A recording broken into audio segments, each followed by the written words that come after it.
ফ্যাসিস্টের দোসররা প্রশাসনে ঘাপটি মেরে আছে বলে মন্তব্য করেছেন জামায়াত সেক্রেটারি। আওয়ামী লীগ কর্মীদের প্রশিক্ষণের অভিযোগ, সেনা হেফাজতে মেজর সাদিক।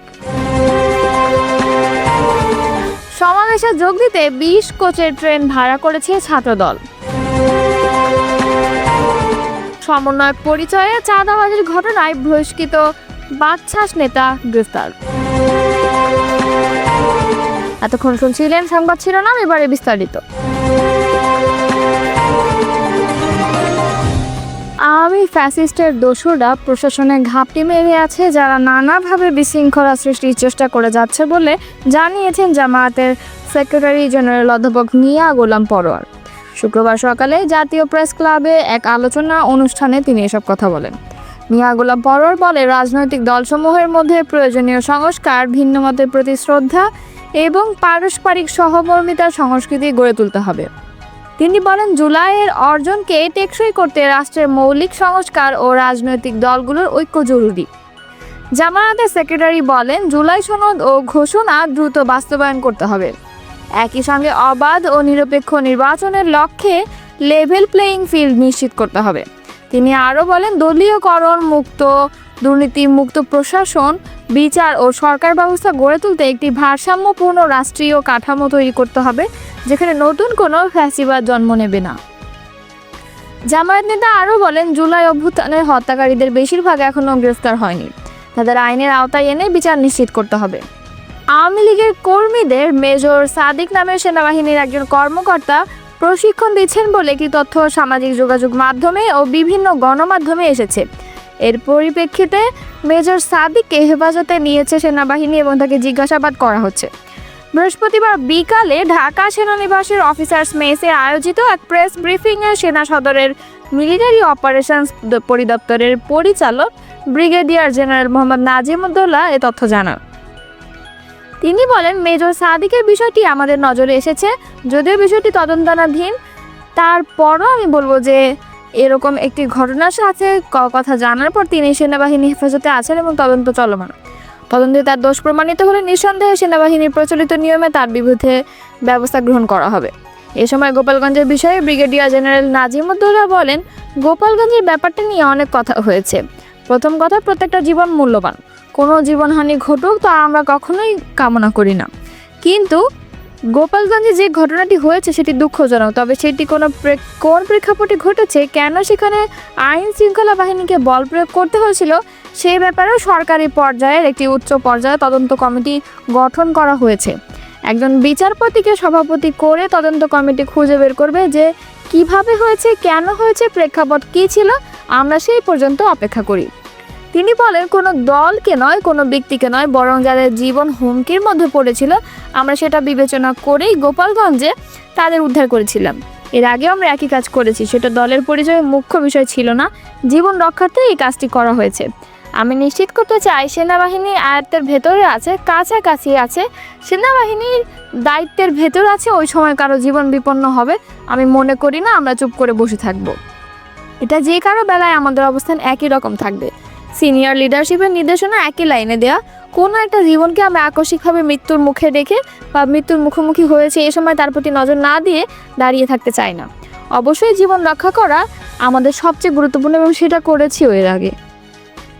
রাজধানীর শাহবাগে আগামী 3 শনিবার ছাত্র সমাবেশের আয়োজন করেছে বাংলাদেশ জাতীয়তাবাদী ছাত্রদল। সমাবেশে চট্টগ্রাম থেকে ছাত্রদের আনতে 20 কোচের একটি বিশেষ ট্রেন ভাড়া করেছে ছাত্রদল। ট্রেনটি চট্টগ্রাম থেকে সমাবেশ শুরুর আগে ঢাকা এসে আবার সমাবেশ শেষে ঢাকা থেকে চট্টগ্রাম যাবে। বাংলাদেশ রেলওয়ে পূর্বাঞ্চলের মহাব্যবস্থাপকের কার্যালয় থেকে এ বিষয়ে ব্যবস্থা নিতে একটি জরুরি তারবার্তায় বিভাগীয় রেলওয়ে ম্যানেজার ঢাকা ও চট্টগ্রামকে নির্দেশনা দিয়েছে।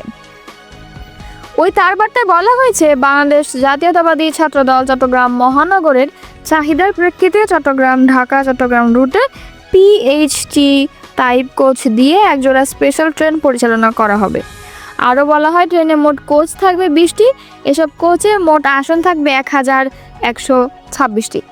ট্রেনটি গত 3 আগস্ট সকাল 7:15 চট্টগ্রাম থেকে ছেড়ে ঢাকায় পৌঁছাবে দুপুর 1:15 এবং ঢাকা থেকে সন্ধ্যা 7টায় ছেড়ে ট্রেনটি আবার চট্টগ্রাম পৌঁছাবে 4 আগস্ট রাত 1টায়।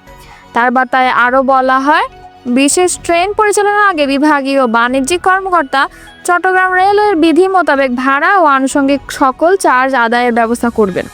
বিভাগীয় পরিবহন কর্মকর্তা চট্টগ্রাম সময়সূচি অনুযায়ী রেক গঠন ও ট্রেন পরিচালনার ব্যবস্থা করবেন। এছাড়া ট্রেন পরিষ্কার পরিচ্ছন্নতা ও যাবতীয় পরিচর্যার ব্যবস্থা করতে, ইঞ্জিন ও ক্রু সরবরাহের ব্যবস্থা করতে, ট্রেনের পাওয়ার কার ও বৈদ্যুতিক সরঞ্জামের ব্যবস্থা করতে এবং প্রয়োজনীয় নিরাপত্তার জন্য ঢাকা ও চট্টগ্রাম থেকে RNB'র ব্যবস্থা করতে সংশ্লিষ্ট বিভাগকে ব্যবস্থা নিতে বলা হয়েছে।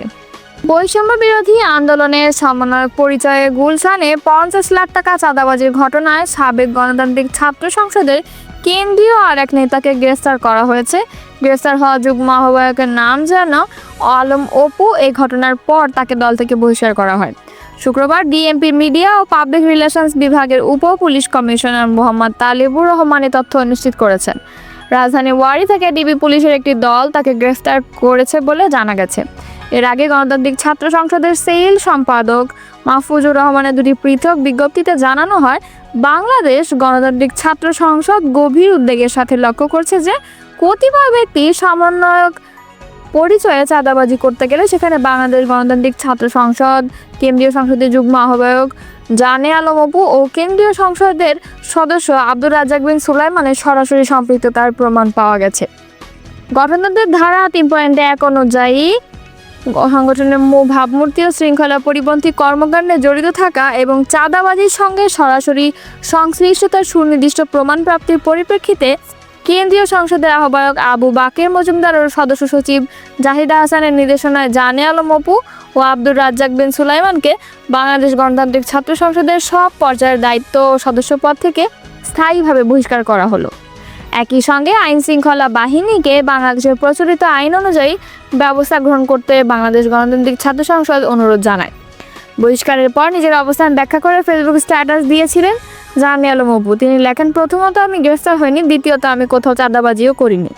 আজকের গুলশানের ঘটনায় আমি প্রত্যক্ষ বা পরোক্ষ কোনোভাবেই জড়িত ছিলাম না।